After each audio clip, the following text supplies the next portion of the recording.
इसके बाद हम इस कार्य का शुभारंभ करें। थोड़ा लाइटें बंद हो सकती हैं। जो ऑनलाइन पर हैं वो भी 1-2 मिनट का हम लोग ध्यान करेंगे और बिल्कुल गहरी शांति में जाएंगे। और जितने भी लोग हैं सभी ध्यान से तो परिचित ही हैं। शरीर को महसूस करें और शरीर मेरा जमीन पे रखा है, शरीर को महसूस करते हुए अपने स्वयं को शरीर में शरीर से जुदा जाने, शरीर में हूँ, शरीर से जुदा हूँ, सब कुछ जानने वाला, सब महसूस करने वाला, शरीर के भार को, श्वास को देखने वाला,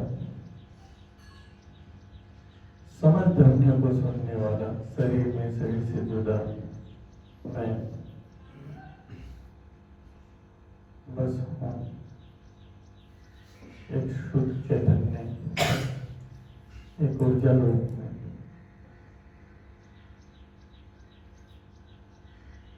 एक मिनट अपने साथ, अपने होने भाव के साथ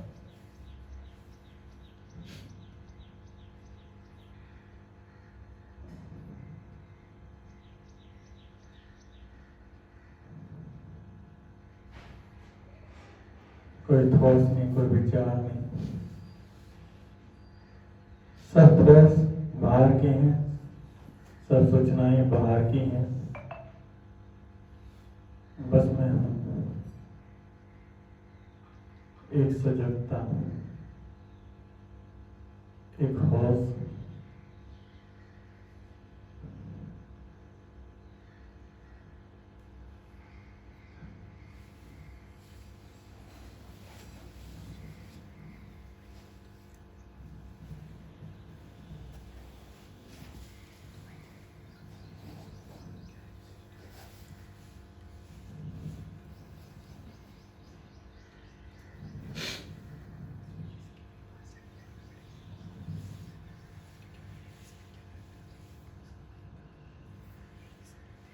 बार बार विचार आएंगे, लेकिन सब बाहर की सूचनाएं हैं जो घेरे हुए हैं हमको चारों ओर से। मैं हूं बस एक सजगता, एक होश,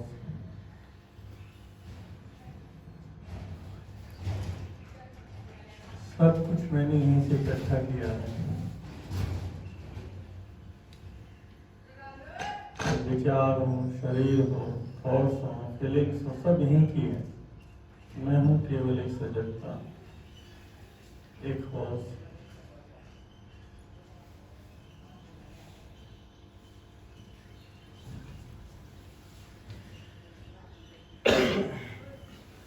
इसी सजगता को बनाए हुए मैं हूं सजगता, आंखों से पीछे देखने वाला, कानों के पीछे से सुनने वाला, शरीर के अंदर, शरीर के बाहर भी मैं एक होश के साथ अपनी आंखें खोल सकते हैं, लेकिन उस होश को जगाए रखें।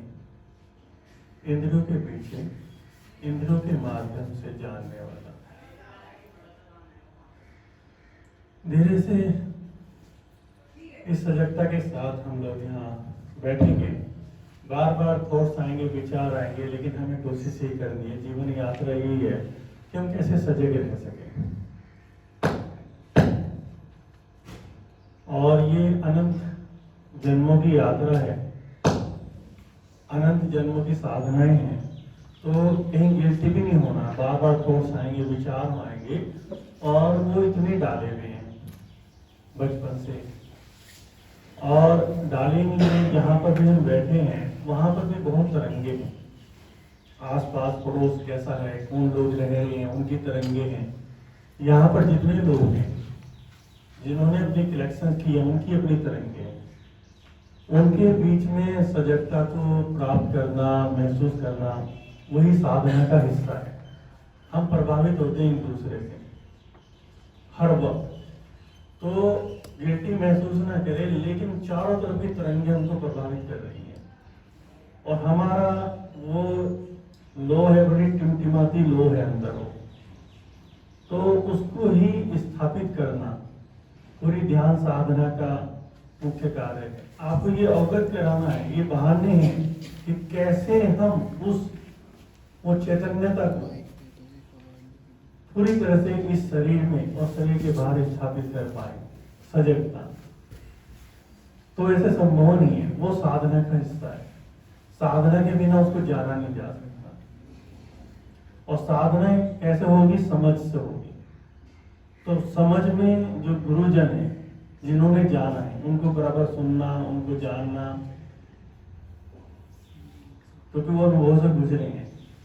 फिर उन चीजों को करना, साधनाओं में जो लेयर्स इतनी बन चुकी है, चारों तरफ से इतनी लेयर्स हैं, इतनी सूचनाओं ने हमें बना दिया, वो कैसे धीरे धीरे उतरे, वही सब कुछ घटा रही है हमारे आसपास। तो ये जितने भी प्रोग्राम्स बनाए जाते हैं इसलिए कि इनके माध्यम से आप उन रहस्यों में प्रवेश करें और सजगता को अपने अंदर स्थापित करते जाएं। तो आज का बहुत समय बाद, आपके लगातार प्रयास के बाद बेसिक का कोर्स पूरी तरह से खत्म हो पाया है। कितने बच्चों ने से जिया, कितनों ने जानने की कोशिश करी, तो आप तो जानते होंगे उसका किसको लाभ हुआ। कुछ जिज्ञासा के कारण आए, कुछ डर के कारण आए, लेकिन जो भी है वो जिन कारण से भी आए, ये जो बीज है तुम्हारे अंदर डलेंगे, तुमको बेचैन करेंगे, और वो बेचैनी ही तुम्हें तुम तक मिलवाएगी। अन्यथा कोई तरीका नहीं। संसार का कोई भी उत्तर हमारे काम नहीं आएगा, कोई भी उत्तर। गुरुजनों का भी सहयोग रहता है अपने स्वयं के उत्तर ढूंढने के लिए। तो इसलिए रहस्यों में प्रवेश करो, रहस्यों को जानो। अन्यथा हम चिकित्सकों के पास जाएंगे, मनोवैज्ञानिकों के पास जाएंगे, मनोचिकित्सकों के पास जाएंगे, कहीं से कोई उत्तर नहीं मिलेगा, क्योंकि वो प्रॉब्लम हमारी है। जब तक हम स्वयं में नहीं जाएंगे हमें उत्तर नहीं मिलेगा। और जो लोग भी लगातार ध्यान साधनाएं कर रहे हैं, वो इससे आकलन लगा सकते अपने जीवन का कि जिसे हम कल तक सही मानते थे, जिन बातों में हम अड़ते थे, जिन बातों में हम तर्क वितर्क करते थे लोगों से कि नहीं मैं सही हूं, आज वो हम खुद कहते नहीं हम कितने गलत थे। आज हम खुद कहते हैं, ये केवल ध्यान साधना ने हमको दिया। अपने 5 साल पहले की चीजें याद करो, 10 साल पहले की चीज, उस वक्त भी हम दावे करते थे, उस वक्त भी हम लोग ये घोषणाएं करते थे नहीं तर्क वितर्क, लेकिन आज हम खुद ही कह रहे नहीं हम ही गलत थे। वो ध्यान साधनाओं ने आपको दिया। अगर आप ध्यान साधनाओं में ना जाते तो कभी ना पता लगता कि यार इतनी ज्यादा गलतियां थी। और उस वक्त अभी भी हम बहुत दावे कर रहे हैं, अभी भी। कल पता लगेगा हम आज भी कितने गलत हैं, लेकिन कल। तो ध्यान साधनाएं केवल हमें स्वयं से कि एक्चुअली में जो कुछ भी है हमारा कलेक्शंस है, उन कलेक्शंस को जिन्हें अपने सिद्धांत कह रहे हैं, मेरा ये मानना है, मेरा जानना है, ऐसा कुछ नहीं। केवल हमने कुछ चीजें पकड़ ली, कुछ चीजों ने हमें प्रभावित करा, कुछ लोग हमारे आइडियल बन गए और हम उनके अनुसार चलने शुरू हो गए। और हम अपने आप को नहीं जान पा रहे कि हम यहाँ पर इस पृथ्वी पर आए, क्यों आए, क्या कारण है, क्या उद्देश्य है, क्या व्यवस्था है इस ब्रह्मांड की, क्यों हम आते हैं, क्यों हम जाते हैं। ये सारी चीजें जब तक हम इनमें प्रवेश नहीं करेंगे हम कभी वहां तक नहीं पहुंच पाएंगे। और उसके बावजूद मैं कहता हूं एक जन्म बहुत छोटा है, बार बार टूटेंगे, बार बार गिरेंगे। और जो लोग लगातार संसार में कार्य करते हैं उनसे कई बार हम हतोत्साहित होंगे कि नहीं वो ठीक है, हम शायद गलत है। नहीं, लेकिन ऐसा नहीं है, क्योंकि ये अनंत यात्रा है। सही तो यही मार्ग है, वो दिख रहे हैं ऐसे ही, वो दिख रहे हैं। लेकिन जैसे जैसे जैसे आप अंदर जाएंगे तो आपको पता लगेगा वो कितने ज्यादा गर्त में है। और अगर आपका यहाँ होना है, केवल ये होना है, आप कहीं जन्मों तक ये सोच चुके हैं नहीं सब बेकार है, तब कोई व्यक्ति ध्यान क्लास में आता है। कहीं पर, यही नहीं कहीं पर भी ध्यान की भूख तभी जमती है जब कई बार शरीर छोड़ने के बाद ये तौबा करता है नहीं अब ये जीवन जीना, तब जाके ध्यान की साधनाओं से उसका संबंध होता है। लेकिन फिर भी जो जिया गया है, जो आज तक जिया गया, उसकी कलेक्शंस बहुत है, इतनी कलेक्शंस है, तो उसमें डरना नहीं, घबराना नहीं, वो कलेक्शंस इतनी गहरी है, वो हटाते हटाते हटाते, तो ओशो जैसे कहते हैं कि बिल्कुल चमड़ी उतारने जैसी स्थिति है, जो चमड़ी उतार के जो पेन होता है, ऐसी स्थिति है इन कलेक्शंस को उतारने की। तो चलिएगा, समय ओजिमा के लिए 2 घंटे बहुत सीमित है, मतलब इतने कम है। ओजिमा में जो परम शक्ति ने अपना आशीर्वाद दिया, विराट उतरा, लेकिन 2 घंटे भी इसलिए क्योंकि अभी क्षमताएं तुम्हारी 2 घंटे की भी नहीं है नहीं क्षमताएं। अभी भी मुझे मालूम है कि कुछ लोग प्यास के कारण, कुछ लोग भय के कारण, कुछ डर के कारण, कुछ प्रेशर में है, ओजिमा चलाना है तो करना ही पड़ेगा। कुछ की पीड़ाएं हैं, कुछ समझ रहे हैं, कुछ अपनी प्रॉब्लम्स के कारण है, अन्यथा 2 घंटे रोज पूरा दिन लगाने की जरूरत है। तो ओजिमा का कोर्स जिनके पास है, आप देखो कितना विराट है, केवल 1 सेकंड ले ओजिमा की एक बेल्ट आधार बनाया, अन्यथा कितना विराट है। और किसी भी यात्रा के लिए अगर आपके पास कोई सिलेबस नहीं, आप यात्रा नहीं कर सकते हैं। और ये सिलेबस कोई भी आकार, कोई भी आधार बना के ही आप यात्रा कर सकते हो। छोड़ना ये भी सब है, ये भी वेस्ट हो जाना एक दिन, बेकार। जान लेने के बाद ही हम चाहे कुछ भी कहें, मैं अपने आप से कह रहा हूं, मेरी शुभम से बात नहीं, शुभम मुंगेर होकर आई है, लोगों को बताना पे होगा वहां ऐसा वहां से, लेकिन मैं उस दृष्टि से कहता हूं, आप मुंगेर से मुक्त होकर आइए हमेशा के लिए। डॉक्टर पूनम अगर तंत्रा में गए तो उससे मुक्त होकर आए। आप लोग जहां मुक्त होते हैं, चैप्टर खत्म हो गए चैप्टर, लेकिन जानने के बाद ही मुक्त होंगे, जानने के बाद ही मुक्त होंगे, अन्यथा मुक्त भी नहीं होंगे। एक जिज्ञासा, शायद खत्म, अच्छा ये है। ये सारी यात्रा ऐसी, एक दिन सब छूट जाता है, लेकिन जाने भी नहीं, जानना भी होगा। आज रेड बेल्ट मूलाधार चक्र की साधना और हमारी सभी लोगों के जीवन की यात्रा जो शुरू होती है मूलाधार से होती है, सबसे पहला चक्र हमारी बॉडी का। तो मेरी कोशिश रहती है कि 2 घंटे में कैसे मैं इस विराट को उतारूं, लेकिन फिर भी मेरी कोशिश है, क्योंकि अलग अलग जिज्ञासाओं के कारण लोग यहाँ कैसे उस साइंस को, बिना साइंस को जाने लोग यहाँ पर नाम कमा रहे, नेम है, फेम है। तुम यहाँ छोटी सी चीजें कर रहे हो, तुम्हें कोई जानता नहीं है, लोग योग शिक्षक हैं और नाम है उनके, और चल रहे हैं सब चीजें, जिमों में चल रहा है योग, शरीर को मोड़ना तोड़ना, और उनके फॉलोवर्स भी होते हैं, सब चीज होती है, और योग कहाँ पहुंच गया है। तो लेकिन एक्चुअली में जब तक तुम साइंस नहीं जाओगे, वहां दोगे, वहां फिर तुम एक जन्म के बाद जाओगे और कहोगे खत्म हो जाए, फिर वेस्ट होगी। योग में भी आए फिर वेस्ट होगे। उन साइंस को जाना ही नहीं, वो गहरे गए नहीं, जान लिया और इतना जान लिया, लोगों को बताने में लग गए, ये है, ये मूलाधार है, ये रीढ़ है, ये पश्चिमोत्तानासन है, ये ऐसा है, ये मोड़ के दिखा दिया, ये देखो बिल्कुल ऐसी गठड़ी बना दिया, और फिर मृत्यु होती है। क्या है, लोग जाने, और नाम हो गया, मालाएं हो गई, मेडल हो गया, लेकिन फिर वहीं के वहीं।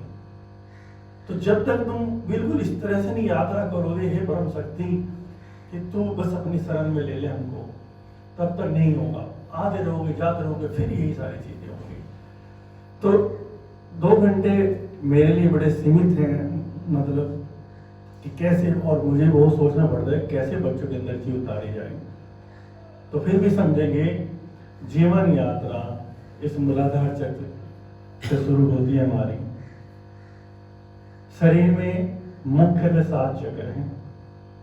ये 7 तो चक्र पूरी अनंत की यात्राएं हैं। 3 चक्र इस पृथ्वी के हैं, चौथा चक्र इस पृथ्वी और आकाश से जुड़ा है, बाकी 3 चक्र उस अनंत के हैं। 7 का महत्व है, बिना इन चक्र को समझे, आप इस संसार में सरवाइव नहीं कर सकते। काफी लोग जैसे इनको छोटे चक्र हैं, ये हमें लड़ाई झगड़ा सिखाते हैं, छीन झपट सिखाते हैं, लोगों पे कब्जा सिखाते हैं, लेकिन ये इनसे गुजरे बिना, इनको जाने बिना आप इनसे मुक्त नहीं होंगे। आप उन जिन चक्रों पे वो परम शक्ति तुमसे संवाद करती है, अगर उन चक्रों से सीधा संवाद हो जाए, आप सुसाइड कर देंगे। उस परम शक्ति से जुड़ने पर ये जो बात मैं कह रहा हूं कि लोग कहते हैं कि अध्यात्म से जुड़ जाएं, अध्यात्म जान लें, अध्यात्म अगर सीधा उतर गया हमारे जीवन में, हम केवल सुसाइड करेंगे। और किया है संतों ने, रुक नहीं पाएंगे। तो ये जो चक्र है, इनको जानना, इनको समझना, इनसे इनको सरवाइव करके मुक्त होना, उस परम शक्ति के साथ जुड़ के फिर इस पृथ्वी को सुंदर बनाने के बाद ही एक संत मुक्त होता है। तो यहाँ की जो जीवन यात्रा है, इस चक्र से, मूलाधार से शुरू होती है। तो मूलाधार चक्र यात्रा साधना ओजिमा ने पहली बेल्ट, क्योंकि रेड बेल्ट है, उसको नाम दिया, लाल रंग का कोई चक्र होता है तो लाल रंग से उसको जोड़ा है। और ये ओजिमा कहता है कि यात्रा यहीं से शुरू करो। हम बड़ी बड़ी किताबें पढ़ लेते हैं, बड़ी बड़ी चीजें जान लेते हैं, और बिल्कुल हमारे पास केवल इन सांसारिक लोगों से ईर्ष्या के अलावा कोई काम हम पे नहीं होता है। मैं आध्यात्मिक लोगों की बात कह रहा हूँ।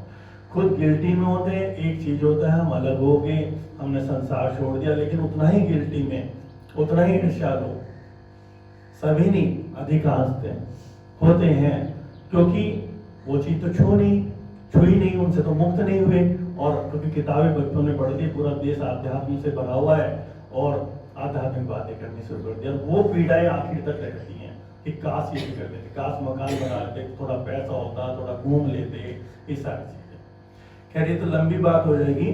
तो मूलाधार चक्र है, स्वादिष्ठान चक्र है, मणिपुर चक्र है, इनकी अपनी इस संसार से जुड़ी सर्वाइवल की क्षमताएं हैं, जिनमें हमें जीना है। इनसे मुक्त होकर इन्हीं चक्रों के द्वारा निकलेंगे। वो जो चक्र है वो इसमें कोई सहयोग नहीं करेंगे।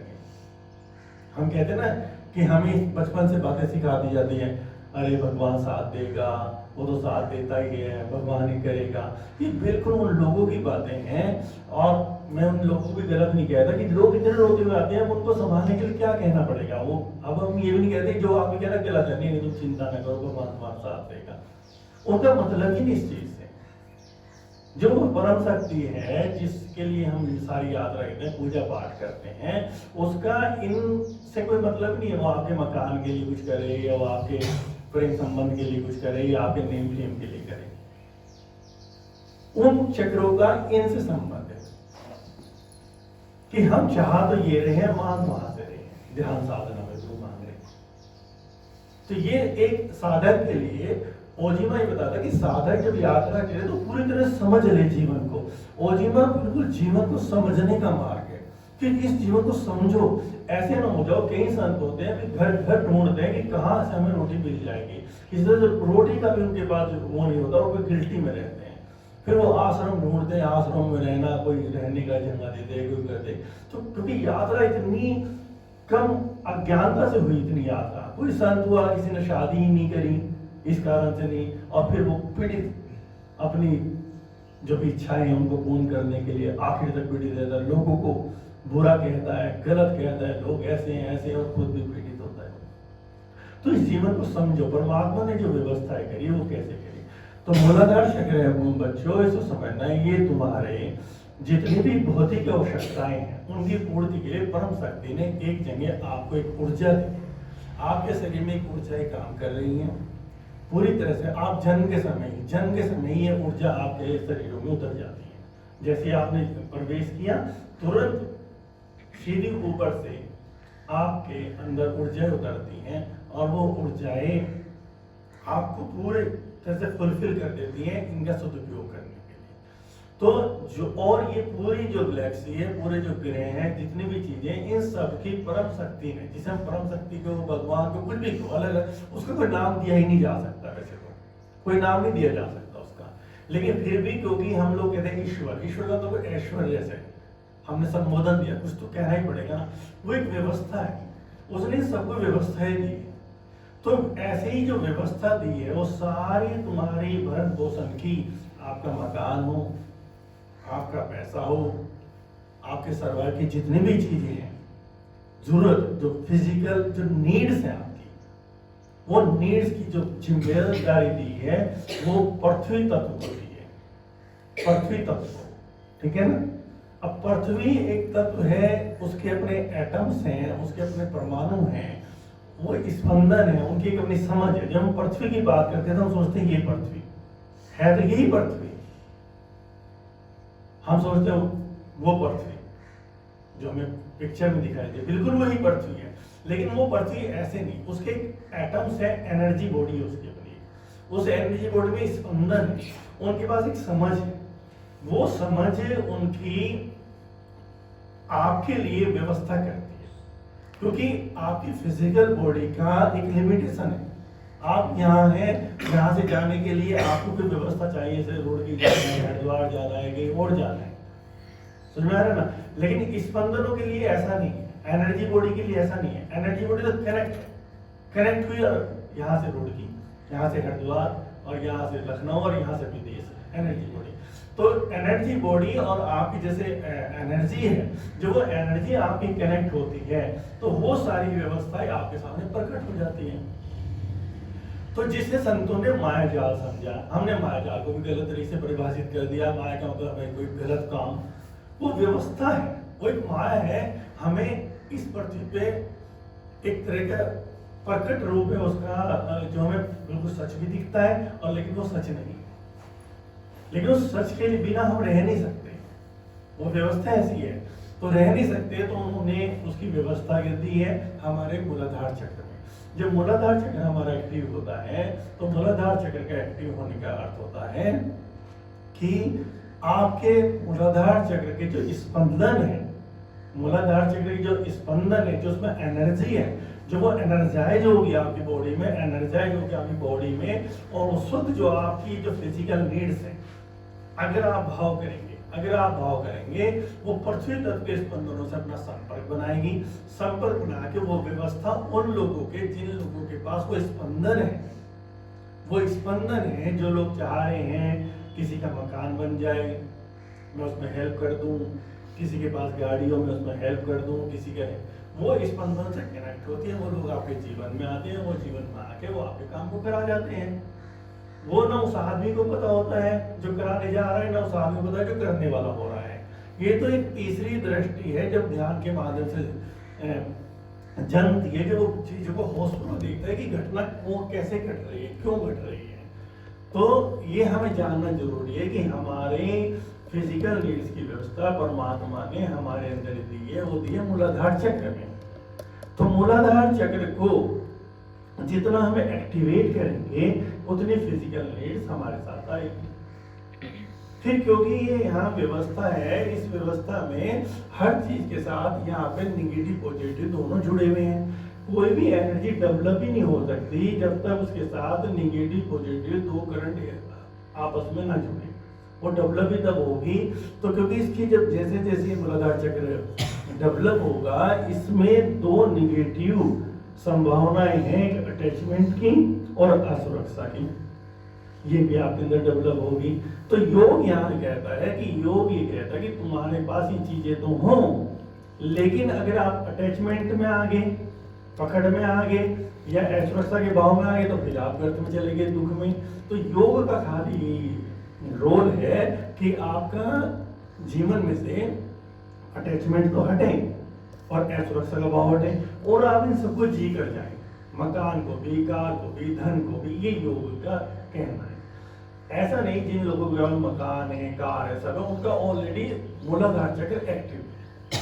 उसके एक्टिव होने पर ही वो सारी चीजें उनके पास होगी, अन्यथा होगी ही नहीं। अब ये कहेंगे एक्टिव है, क्योंकि वो इसलिए भी एक्टिव हो सकते हैं, जन्मों जन्मों की यात्रा है उसकी। अगर किसी व्यक्ति के एकदम से जीवन में मकान है तो उसका मूलाधार चक्र एक्टिव है। लेकिन फिर योग की क्या प्राथमिकता है? योग ये कह रहा है उनके पास मकान तो होगा, पैसा भी होगा, सब चीजें होंगी, लेकिन उनके अंदर दो अवगुण, निगेटिव इमोशंस जरूर मिलेंगे। एक मिलेगा अटैचमेंट, धन से इतना अटैचमेंट होता चला जाएगा कि वो बिल्कुल भी धन के प्रति अपनी चीजों में तो लगाएगा, उस धन के प्रति उसकी बहुत पकड़बंदी चली जाएगी, जिसमें उसी में जाता चला जाएगा। वो एक उसे असुरक्षा भाव कि हमेशा उसे रहेगा कि कल को कोई चीज मेरे छीन ना ले, चोरी का भाव, बच्चों की किडनैपिंग का भाव, पीछे मकान को नुकसान ना हो जाए, मेरी मोटरसाइकिल को नुकसान ना हो जाए, मेरी कार चोरी ना हो जाए। ये नेचुरल है, उसकी पकड़ इतनी बनती चली जाएगी, वो ऐसा नहीं होगा कि एकदम से खुल। तो ये सारी चीजें ना हो और जीवन में सारी चीजें महायोग की प्राथमिकता है। ठीक है, यहाँ ओजिमा इसका विराट विज्ञान है मूलाधार चक्र का, जिसपे कम से कम पूरे एक माह बोला जा सकता है। लेकिन यहाँ क्योंकि अभी वो हम रेड बेल्ट की साधनाएं कर रहे हैं, तो हम सीमित समय में हम अपनी बात करेंगे। और फिर यहाँ ओजिमा कह रहे हैं तो हो गया, तो फिर मूलाधार चक्र कैसे एक्टिव हो, उसकी क्रियाएं, अब छोटी छोटी क्रियाओं को लेकर मूलाधार चक्र कर रहा है। एक तो हर व्यक्ति को जान लेना जरूरी है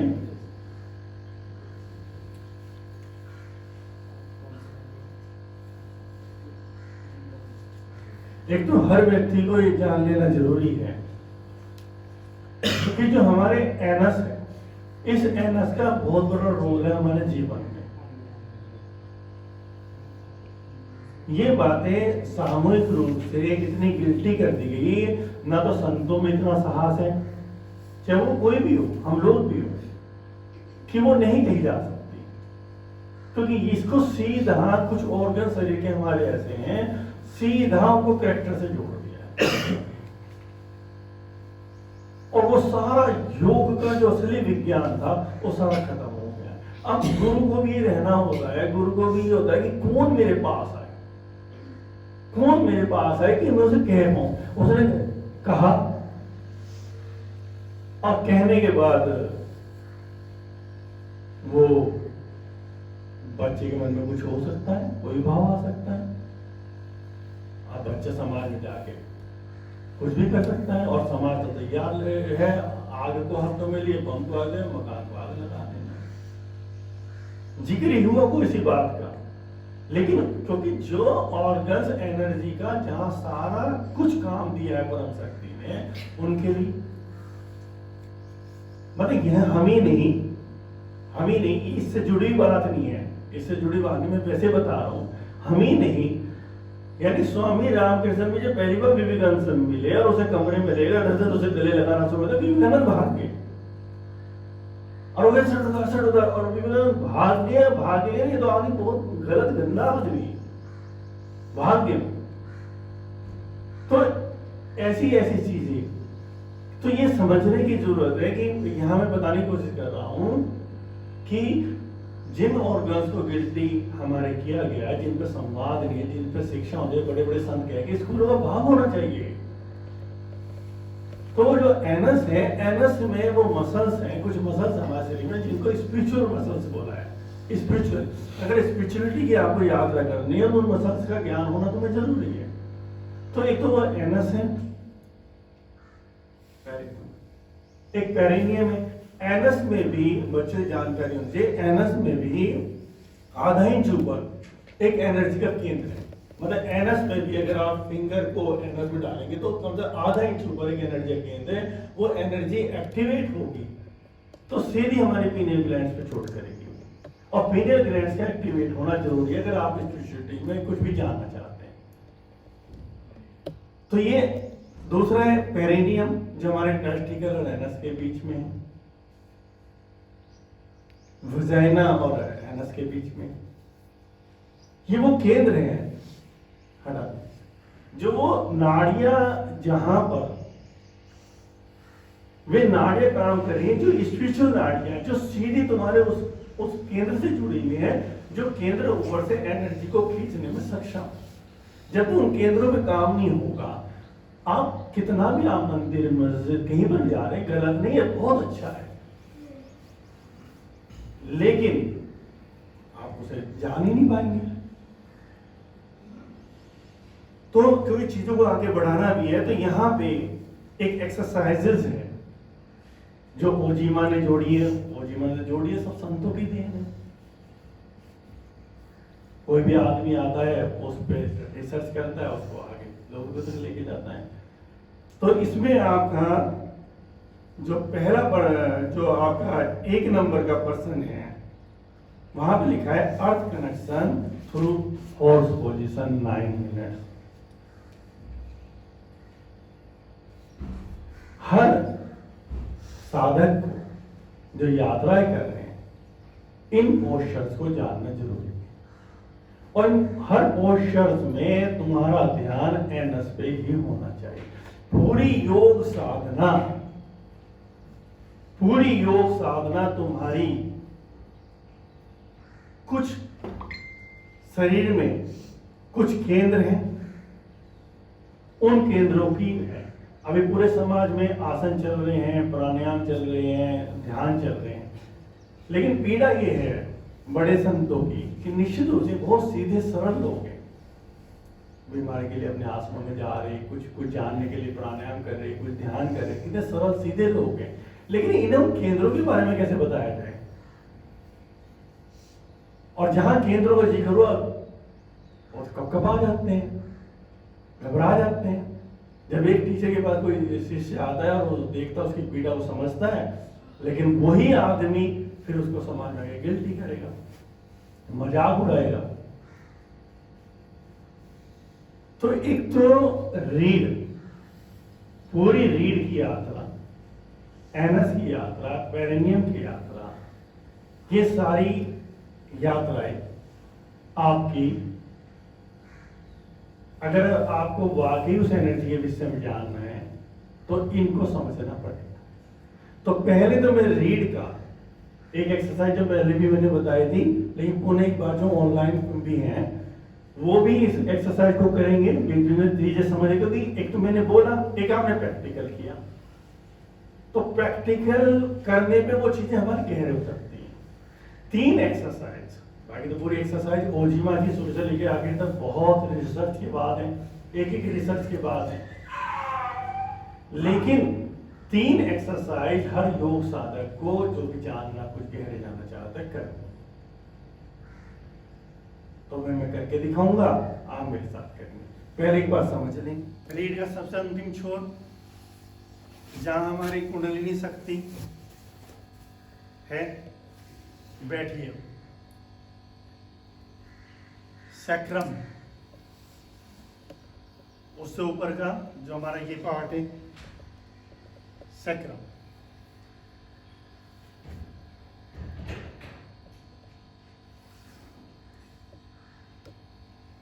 L2 L3 इसे बोलते हैं लंबर स्पाइन।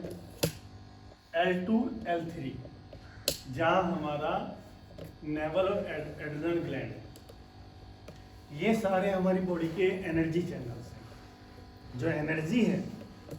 जो एनर्जी हमारी बॉडी में आ रही है, उन एनर्जी को अगर हम ब्रेन तक लेके जाते हैं तो कौन कौन से एक्टिवेट होना चाहिए? कॉक्सिक्स को छोड़ दो, सैक्रम, तो कॉक्सिक्स पे तो एनर्जी बैठी है। और यहाँ ये भी एक है, एनर्जी भी कई तरीके की काम कर रही है हमारे शरीर में, ये ध्यान रखना। कुंडलिनी की जो बात है, कुंडलिनी की बात इस एनर्जी से नहीं है जिसके लिए हम रास्ता खोल रहे हैं। कई तरह की एनर्जी यहाँ काम कर रही है। ये जो एनर्जी जिसमें हम लोग काम करते हैं साधनाओं से, ये रास्ता बनाती है कुंडलिनी के लिए। कुंडलिनी के लिए पहले रास्ता बनाती है, तो रास्ता बनाने के लिए तो और तरह की नाड़ियाँ जिनमें एनर्जी बह रही है, उनको एक्टिवेट करना होता है। वो सैक्रम है, L2 L3 यहाँ पर एक एनर्जी चैनल्स है, ठीक है, नाभि के थोड़ा सा ऊपर।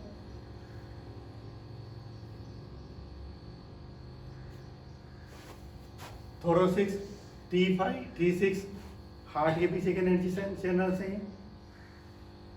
C7 ये जो हमारी गर्दन मुड़ती है, ये के एनर्जी चैनल्स हैं।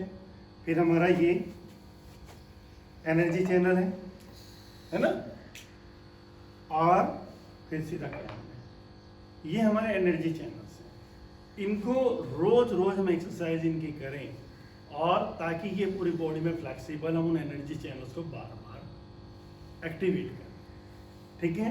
ये पूरा रीढ़ है, पूरी योग की साधना इन रीढ़ के मन को बार बार खोलने की है। बार बार खोलो, बंद करो, खोलो बंद करो, ताकि वो जो एनर्जी चैनल्स हैं वो एक्टिवेट हो और वो रास्ता बनाए कि एनर्जी जाने। समझ में आ गया? तो उसके लिए जो एक्सरसाइजेज हैं पहले देखेंगे। तो यहाँ से ये एक्सरसाइज सबसे पहले जो आप करते हैं और जो आपको अब कंटिन्यू करना है कि बॉडी को जो अक्सर सभी जगह ये घुमाने की चल रही है और काफ़ी इंस्ट्रक्टर को मैं देखता हूँ वो कराते हैं, बस ऐसे करा रहे हैं, उस वक्त नहीं टोका जाता कि सामने उनके स्टूडेंट बैठ खड़े हैं। लेकिन ये एक्चुअल में हम यहाँ से जो अपनी एनर्जी जो सैक्रम पे है और नीचे जो एनर्जी हमारे और एनर्जी है, हम इसको पूरा घुमाते हैं रीढ़ के चारों और ये दोनों हिप बोन पे हमारा वजन आना चाहिए। तो ये बिल्कुल ऐसे होनी चाहिए,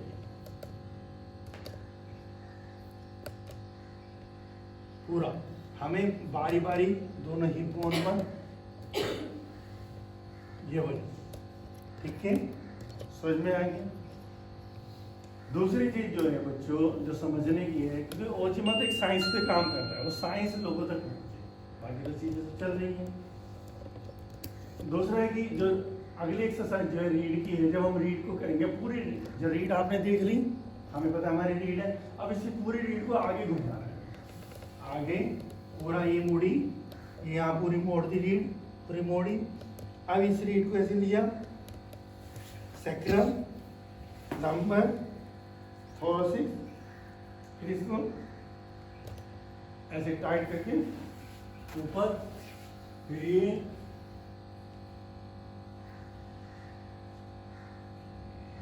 हम यहाँ पे एक्सरसाइज क्या कर रहे हैं, बाहर से रीढ़ पर, पूरे ब्रेन को कॉन्शियस करके हम क्या कर रहे हैं, रीढ़ पर। इसको करेंगे हम लोग घर पे 9 टाइम कर लेते हैं, 3 टाइम कर सकते हैं।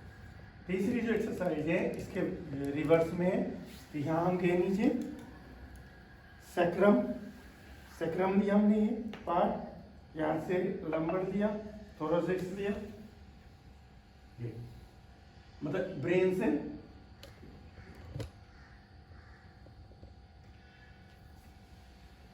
और जब ये करेंगे हाथ ऐसे, हाथ इसलिए ऐसे आप महसूस करेंगे चारों तरफ एनर्जी झंझनाहट आपके शरीर में आनी शुरू हो जाएगी। क्लियर हो गए? क्लियर हो गया? करें हम लोग? चलिए खड़े मैं फिर भी टाइम कराऊंगा, क्योंकि देखिए 10:30 बज गए हैं और 11 बजे हमें फिर वो ज्योतिष को भी लेके चलना है। तो यहाँ से सबसे पहले सभी लोग करेंगे, पूरा घुमाएंगे मेरे साथ, पूरा 1, पूरा फिर करें एक कोण पर वजन 2, जब आगे आए तो पूरा आगे 3, रिवर्स 1, 2, 3। अब हम लोग रीढ़ को फॉरवर्ड करेंगे, फॉरवर्ड में करेंगे, पूरा 1, पूरा घुमाओ, पूरा रीढ़, ये वापिस गर्दन, ठीक है? 2, ये पूरा ऐसे गर्दन, रीढ़ पे ध्यान दो, अपनी रीढ़ पर, रीढ़ को मोड़ो मोड़ो, है ना? मतलब रीढ़ को आप रीढ़ मोड़ रहे हैं, है ना? समझ में आ रहा है? 3, पूरा, हाँ, इधर ऐसे हिलाएंगे ना, ये देखो हम उसका ऐसे यहाँ को अंदर आपको कट कट के आवाजें देंगे ना। 3 टाइम्स आगे क्लियर हो गया? क्लियर हो गया? क्या नाम है? गरिमा। गरिमा, ये जो टेक्निक्स हैं और जिसके बाद मैं टेक्निक्स कराऊंगा, वो जो प्रॉब्लम्स हैं अगर आप करोगे, अच्छा जो मैंने आसन बताया था उनसे प्रॉब्लम कुछ हुई सॉल्व? आप बराबर कर रहे हो, आसन कर रहे हो, बराबर कर रहे हो दोनों टाइम। नेक्स्ट, अब यहां से हम लोग लेंगे नेक्स्ट एक्सरसाइज, नीचे जाएं, हाथ नीचे, सैक्रम, नंबर, थोरसिक्स, ऐसे 1, 2, रीढ़ पर ध्यान दो, फ्री, स्टॉप। समझ में आ गया? हाथों में झंझनाट कंपन, क्योंकि पूरी बॉडी रीढ़ से जुड़ी हुई, आपके सारे न्यूरॉन्स रीढ़ से जुड़े हुए, सारे ऑर्गन्स रीढ़ से जुड़े हुए। इतना क्लियर हो गया? इसमें एक अगली एक्सरसाइज है जो आपने करनी है। एक तो पहले ये बात समझ में आ गई आपको क्लियर? बैठ। अब देखो हमें 1 घंटा हो गया और पर्सन जो पहला है और आपके ओजिमा में 29% है और हम पहले पर ही हैं। लेकिन अगर हम ऐसे नहीं जानेंगे तो कैसे जानेंगे? हम खाली लोगों को सिखाने के लिए, पैसा कमाने के लिए, नेम फेम के लिए, लेकिन अंदर से खोखले रहेंगे और इतने साल हो जाएंगे खाली हम अपने आप को बचाएंगे, बाकी होंगे हम अंदर से खोखले। अब अगली चीज क्या है? पर्सन नंबर 1 है earth connection to horse position. अब इसकी साइंस को समझिए। एक योग साधक जो भी एनर्जी पे काम कर रहा है,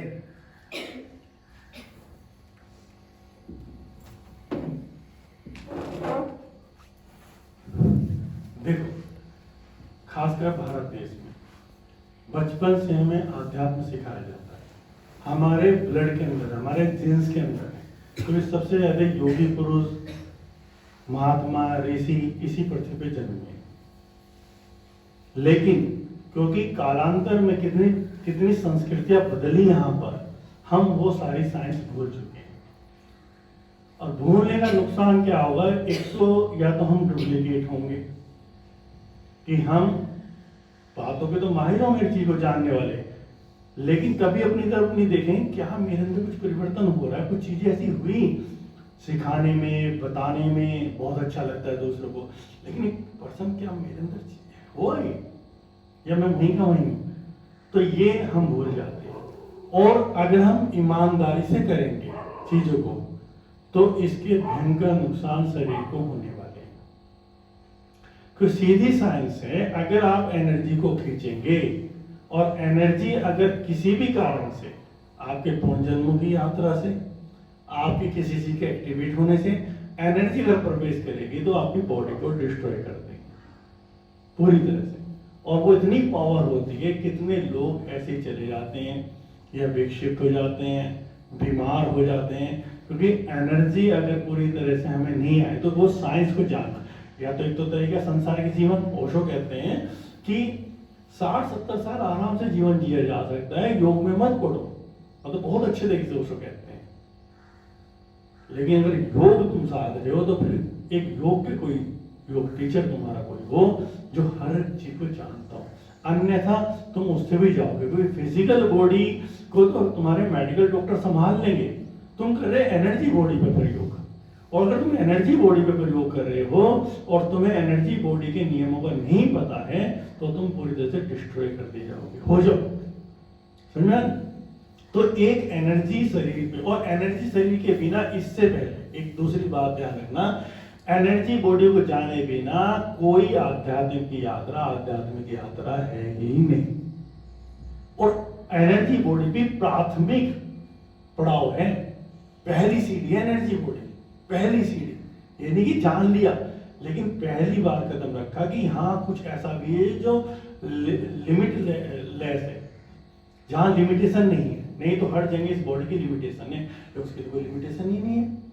तो यानी पहली बार पता लगा कि लिमिटेशन है नहीं हमारी, तो एनर्जी बॉडी। लेकिन एनर्जी बॉडी से पहले एनर्जी बॉडी, क्योंकि वो पूरी इलेक्ट्रोसिटी है, पूरी विद्युत है वो, और उस विद्युत के नियमों को जानना, अगर एक बिजली वाला भी जानता है कि अगर हम यहाँ कनेक्शन देंगे तो अर्थिंग आनी चाहिए, अर्थिंग होनी चाहिए, अन्यथा वो बिजली पूरा करंट फैला देगी। तो एक योगी को नहीं पता होना चाहिए। तो आज एक फोटो पहले आप देखेंगे, ये पॉइंट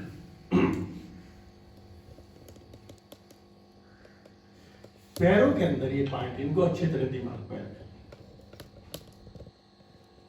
ये परमात्मा ने कैसी कैसी व्यवस्था दी है और फिर खोजियों की योग कैसी है, उनकी जो योगियों की खोज जो है, अब उनके प्रति कितना ऋणी हुआ जा सकता है, कितना धन्यवाद दिया जा सकता है। हे परमात्मा, हम लोग तो कुछ भी नहीं, लेकिन इन्होंने कितना किया हमारे लिए। ये पॉइंट है जो सीधे तुम्हारी पृथ्वी से कनेक्शन बनाते हैं। चलता हम पूरे नहीं है, तब ये हमें सपोर्ट कर रहे हैं, लेकिन योग साधक को पता है कि अगर तू एनर्जी प्रयोग करेगा तो तुझे कैसे खड़े होना है, तुझे कहां पर ध्यान रखना है। तो ये पॉइंट पांचों पैरों के फिंगर्स और जो पैरों के पीछे जो आगे और इस साइड में इस तरफ, फिर हमारा जो हाथ वो है एड़ी है, उसका एक पॉइंट। तो जब खड़े हों तो हमें इस पे ध्यान रखना है, अगर हम एनर्जी के प्रयोग कर रहे हैं, है ना। तो जो भी बच्चे हैं ताई ची का अभ्यास करते हैं, किसी भी एनर्जी अभ्यास करते हैं, तो यहाँ पे हमें खड़े होना जरूरी है। दूसरी बात कि एनर्जी का स्पेस बनाना बहुत जरूरी है ना, कि जितना अभी आपकी जो बॉडी है, जो फिजिकल बॉडी है, जो ऑर्गन्स हैं, वो आपस में सटे हुए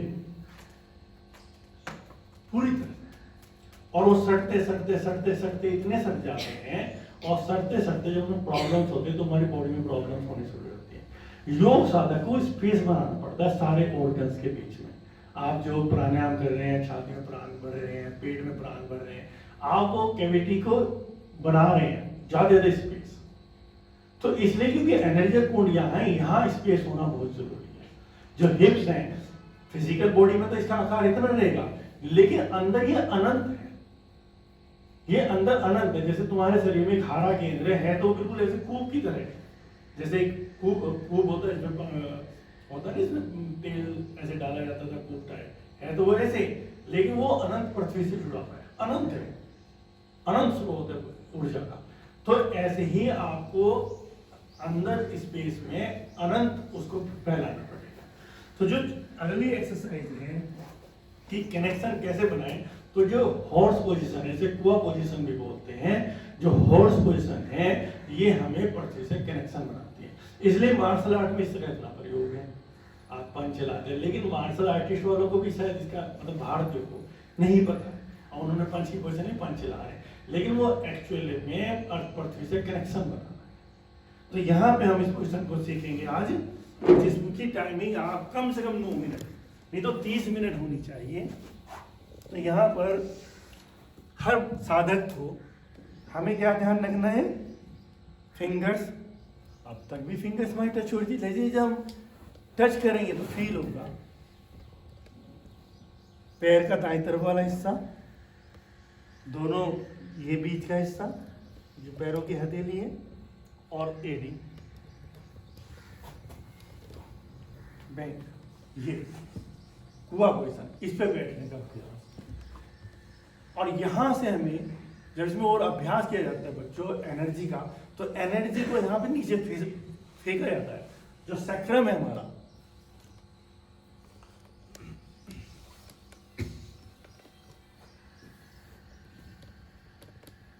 जो सैक्रम है, ये जो बीच में स्पेस है यहाँ पे सारा, ये हिप बोन के पीछे, यहाँ पे पूरी स्पेस भरा जाता है एनर्जी का, ठीक है ना।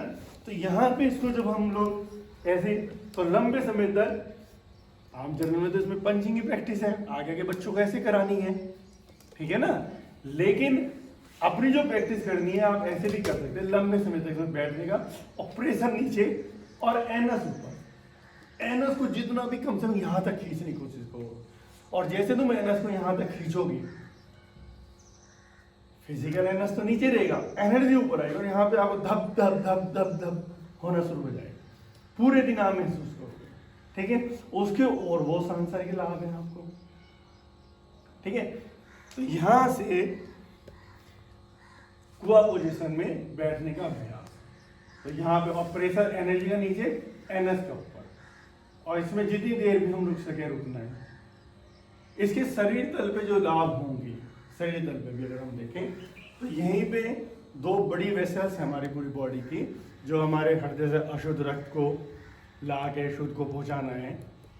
जो प्रॉब्लम्स पहले यहाँ पर आती है, तो वो दोनों यहाँ पे उसकी ब्रांचेज यहीं पे खुल रही हैं।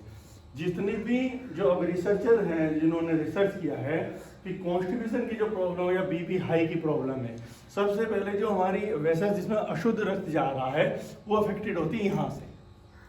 वो पहले यहाँ ब्लॉक बनेगा उसका, तब जाके कॉन्स्टिपेशन शुरू होगा और तब जाकर बीपी की प्रॉब्लम होगी। तो ये जब प्रोपोजन है, एक तो उसको पूरा ब्लॉकेज को खोलती है, ठीक है ना।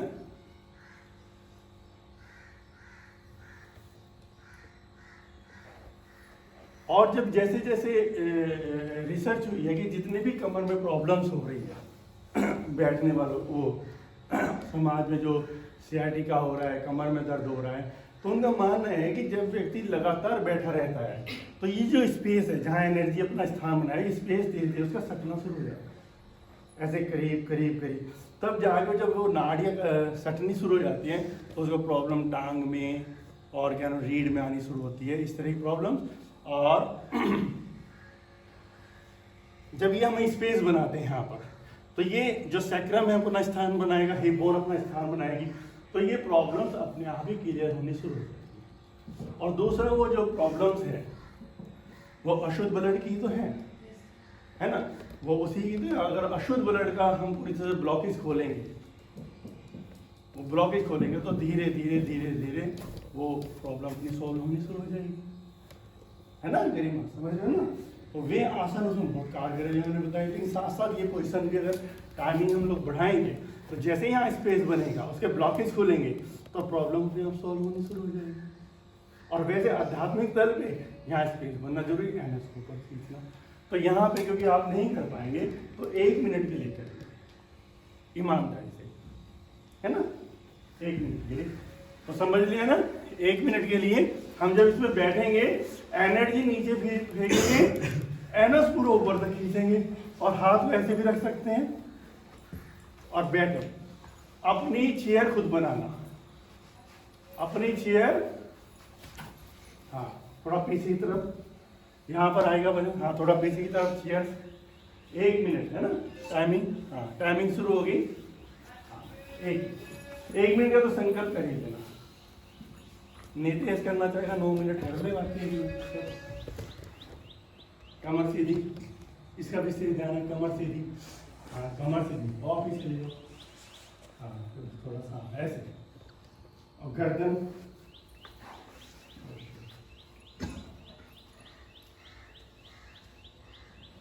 जब बैठेंगे थोड़ा और डाउन भी अभ्यास होगा ना।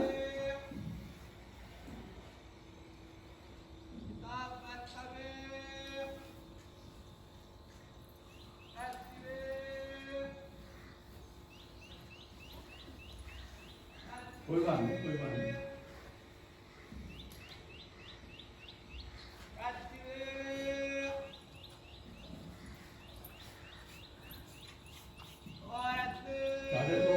रेस्ट ले सकते हैं, कमर सीधी रखें। ओके, तो अनुभव से तो गुजर गया ना। इसकी टाइमिंग बढ़ाओ, बैठ। तो ये छोटी छोटी टेक्निक है जहां हम स्पिरिचुअल ऑर्गन्स, स्पिरिचुअल नाड़ियों में भी काम कर रहे हैं। हम फिजिकल पे तो काम करें, फिजिकल पे तो होना ही होना है, लेकिन जो स्पिरिचुअल है, जो हमारे सीधे पूरा एक सिस्टम बनाया हुआ है एनर्जी बॉडी का, उस एनर्जी बॉडी पे काम कर रहे हैं। और ये व्यक्तिगत यात्रा है, ये किसी को बताने की नहीं, किसी को सिखाने की नहीं, ये तो अपनी यात्रा है। इनकी टाइमिंग बढ़ाई जाए। और अभी देखो तुमने जिन्होंने भी किया होगा ईमानदारी से, पूरी बॉडी में देखो एनर्जी को, महसूस करो, पूरी बॉडी में एनर्जी को महसूस करो। क्या एनर्जी कैसे महसूस हो रही है? तो होनी है, और सेकंड तो जितना ज्यादा हो जाए उतना अच्छा है।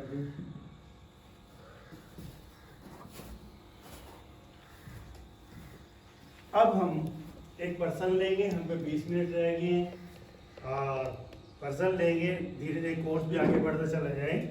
तो क्योंकि मूलाधार चक्र का चल रहा है, तो मूलाधार चक्र का संबंध जो है, मूलाधार चक्र का संबंध किससे है? पृथ्वी तत्व से होता है। तो पृथ्वी तत्व के एक पर्सन आ रहा है यहाँ पे 11 नंबर पे, 11 नंबर देखो, पृथ्वी तत्व के गुण व जीवन में प्रयोग। तो लिखा है, ओजिमा लिखता है ऊर्जा को संतुलित करना, ऊर्जा का संतुलन, जो हमारे अंदर एनर्जी है।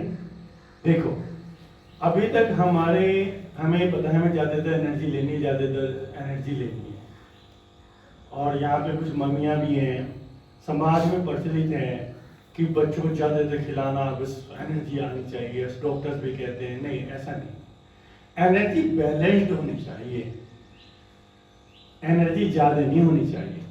एक्सेस एनर्जी भी शरीर में बीमारी ही बनेगी, लो एनर्जी भी, एक्सेस एनर्जी भी शरीर में बीमारी ही बनेगी।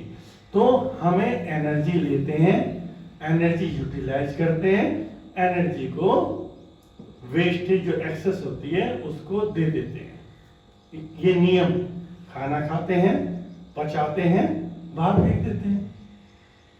तो यहां से आध्यात्मिक सूत्र भी निकल रहा है, जीवन में आना है, जीवन में खुल के जीना है और जीवन में बहुत प्रेम भाव से चले जाना है। कलेक्शन नहीं, कलेक्शन कोई भी होगी दुख देगी, एनर्जी एक्सेस होगी दुख देगी। यूटिलाइजेशन यही संतों ने सिखाया है। तो पृथ्वी का एक गुण क्या है समझने के लिए कि पृथ्वी पे हमारे यहाँ क्यों कहा गया कि नंगे पैर चलो चलो, पृथ्वी एनर्जी को बैलेंस करती है, उसका स्वाभाविक गुण है।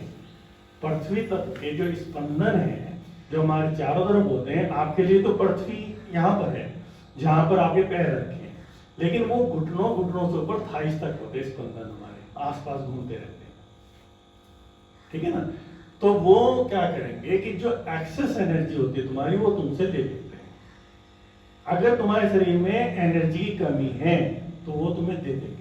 जैसे ही आप किसी नंगे पैर जमीन पर चलेंगे और उससे संपर्क स्थापित करेंगे, इस तरीके से चलते हुए उसके प्रति प्रेमपूर्ण लेंगे, जैसे वो जीवों में सिखाया जाता है हर बच्चा 1 घंटा नंगे पैर पृथ्वी पर जरूर चले, जमीन पे चले। वो इसलिए सिखाया जाता है अगर वो उसके प्रति संवेदनशील है, कहीं भी आप बीमार हो कुछ भी हो, अगर एनर्जी कमी है तो पृथ्वी आपको एनर्जी दे देगी, और आप में एक्सेस एनर्जी है तो वो ले लेगी, तुरंत ले लेगी, क्योंकि वो एक्सेस एनर्जी बीमारी बने। तो हर योग साधक को, हर व्यक्ति को जिसके जीवन में कोई भी कमी है उसको जीवन में देखो कहीं पर भी अगर मौका मिले नंगे पे, और जितनी प्योर एनर्जी उस पर पृथ्वी पे चला जाए, मतलब मिट्टी पे, घास पर जितना ज्यादा हो, अन्यथा इनमें भी हो सकता है। अगर हम संवेदनशील हैं, अगर हम वो सेंसिटिव हैं, तो हम यहाँ तक भी स्पंदनों को महसूस कर सकते हैं। लेकिन जो लोग आम लोग हैं वो सीधे पृथ्वी में, क्योंकि पृथ्वी प्योर रूप में है, उसका स्वाभाविक गुण है, तो उसको खींच लेगी। तो ये जीवन में रखो कि 1 घंटा नंगे पैर कोई भी काम हो ऐसे करो। अपने घरों में भी, अपने घरों में भी कोई जरूरी चप्पलें पहन के ही जाना कभी है, मतलब जैसे मैं भी प्रयोग करता हूँ नंगे पैर या तो बहुत सी बार, इसीलिए क्योंकि मेरे मन में है, भाव में रहता है, कुंडा खोले नीचे आना पड़ता है कि नहीं नंगे पैर मुझे थोड़ी देर चलना चाहिए, है ना। तो नहीं, शौक से भी करना है। अगर आप बहुत संवेदनशील है, बहुत सेंसिटिव इन साइंस को जाने, तो आप जूतों के होते हुए भी एनर्जी के पृथ्वी से एनर्जी ले लेंगे, जूते पहने हुए भी। लेकिन जब तक हम उतने पृथ्वी से कनेक्ट नहीं हो पाए तब तक हमें नंगे पैर, है ना, और पृथ्वी पे खासकर मिट्टी पर चलने का अभ्यास डालो। किसी को कोई भी प्रॉब्लम है, अगर यही प्रॉब्लम यही कर दिया तो आप देखेंगे 15 दिन में, 1 महीने में आपकी बहुत प्रॉब्लम से देखिए अपने आप सॉल्व होनी शुरू हो जाएगी। समझ आए ना मेरी माँ? सर एक क्वेश्चन है, जैसे ये एक्टिविटी पैरों के थ्रू बताई आपने, तो क्या ये हाथों से भी होती है? हाथों में भी सारे वेट सारे, जो लोग पैरों से नहीं चल पाते वो हाथों को, अगर मिट्टी की बात कर रहे हैं ना, मिट्टी की बात कर रहे हैं तो वो हाथों में भी है। लेकिन अगर हम अर्थ के कनेक्शंस की बात कर रहे हैं, अर्थ से कनेक्ट, तो वो पैरों में, क्योंकि इसी पार्ट को, क्योंकि दरअसल पूरी साइंस बहुत खोलनी पड़ती है कि हाथों का कनेक्शन आपकी डिवाइन एनर्जी से है, पैरों का कनेक्शन आपकी अर्थ एनर्जी से है। तो वहां पे जब उस तरह की एनर्जी की बात कर रहे हैं तो हम उससे करेंगे। और वैसे पृथ्वी के गुण की बात करें तो वो हाथों में ले, पूरे शरीर पर रख ले, वो अपना काम। क्योंकि सर वो जब से वो स्पंदन का महसूस करना बताया, तो आमतौर पे चलते हुए जैसे हाथ चलते हैं तो वो उसकी अर्थ की जो ओर है वो धीरे धीरे महसूस होती है। वो तो जितने सेंसिटिव होंगे ना होंगे, वो बहुत अच्छी बात है, बहुत शुभ है, बहुत शुभ। सर अभी कुछ टाइम पहले भी ऐसे हम नॉर्मल शवासन में लेटते हैं तो हाथ ऐसे आसमान की तरफ होते हैं, तो ऐसे ही मतलब एक एक्सपेरिमेंट मिले तो हाथ नीचे जब अर्थ की तरफ करे तो थोड़ी देर बाद ऐसा महसूस हुआ कि हाथ मतलब हवा में है, और उसको जो उसकी जो स्पंदन है उसको महसूस कर रहे हैं थकने के बाद। तो हाथों से मतलब पैरों के मुकाबले हाथों में ज़्यादा चीज महसूस होती है अर्थ की। नहीं, कनेक्शन तो सब जगह हमारे हैं, लेकिन हमने जब लेना है उससे, वो जो कनेक्शन है हमारे पैरों में, अगर आपको देना है, आपको डिसीजन एनर्जी है, तो आप ऐसे दे सकते हैं हाथों से, जैसे वो बहनी शुरू हो जाएगी आपके हाथों से और पृथ्वी को दे देंगे, क्योंकि कनेक्ट है ना, पार्ट तो उसी का है ना, तो ऐसे। तो समझ में आ गया क्या गुण हुआ एक पृथ्वी का? बैलेंस करता है, मतलब पृथ्वी तत्व का, उसके जो पृथ्वी जो एलिमेंट्स है, उसके जो एटम्स है, उनका स्वरूप है स्थिरता, स्टेबिलिटी। जब आप पृथ्वी तत्व के साथ जुड़ेंगे, पृथ्वी के साथ जुड़े, तो आपके अंदर एक स्टेबिलिटी का जरूर होगा, जो जीवन में बहुत जरूरी है।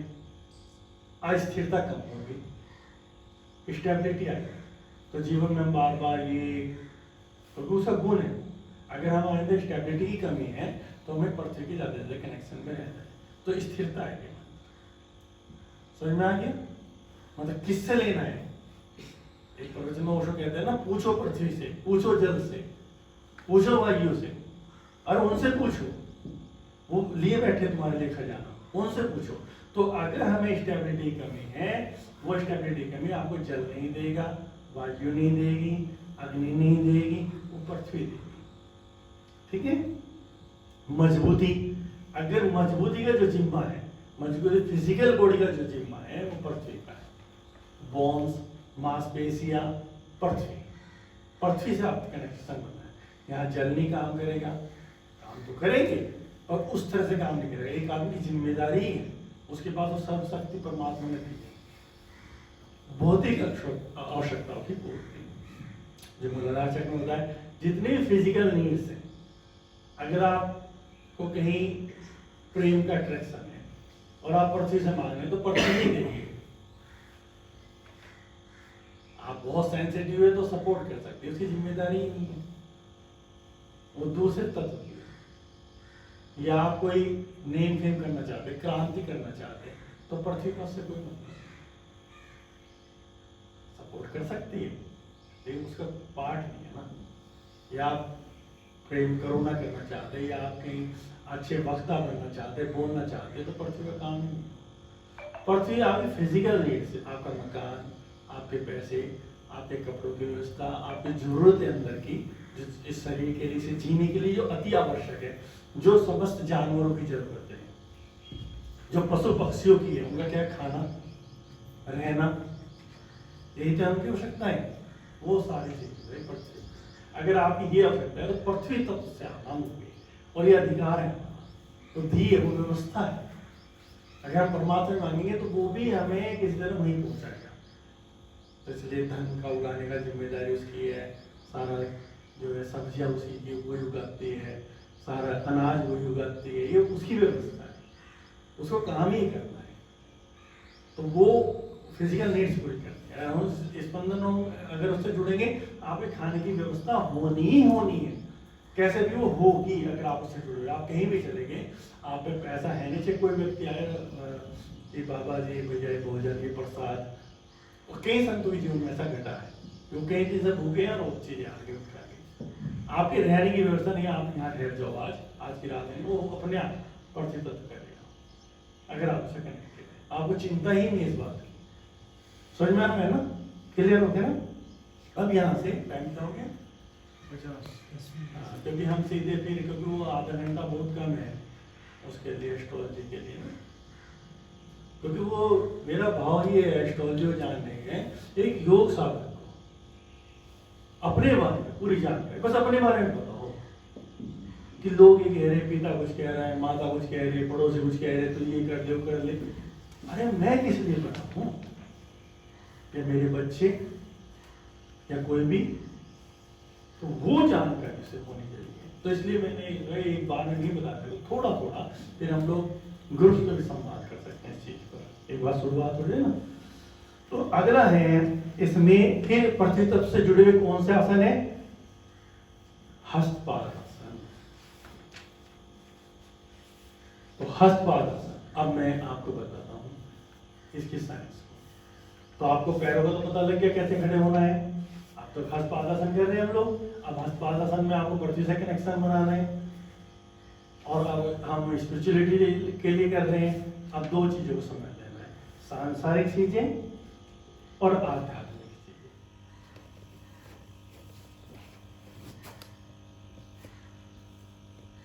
ये देखते रहना अच्छी तरह।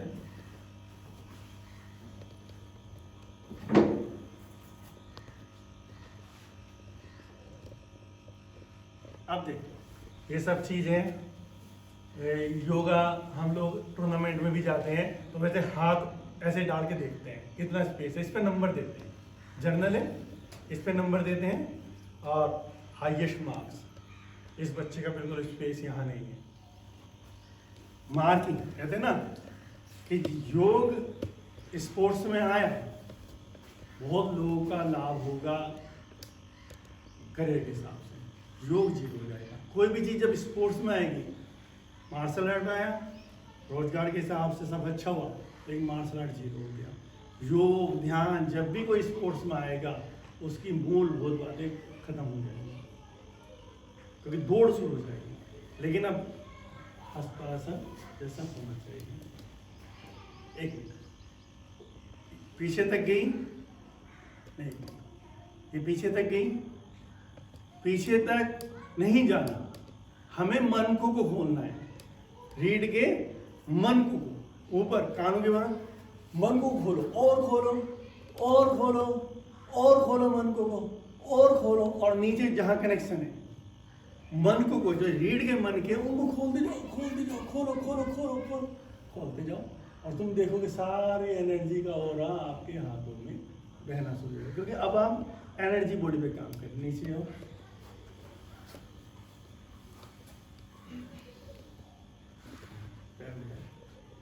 ये है अभी तक ये जो पोस्चर है, ये जो पोस्चर है, ये मन के खोल रहा है, ये मन के खोल रहा है।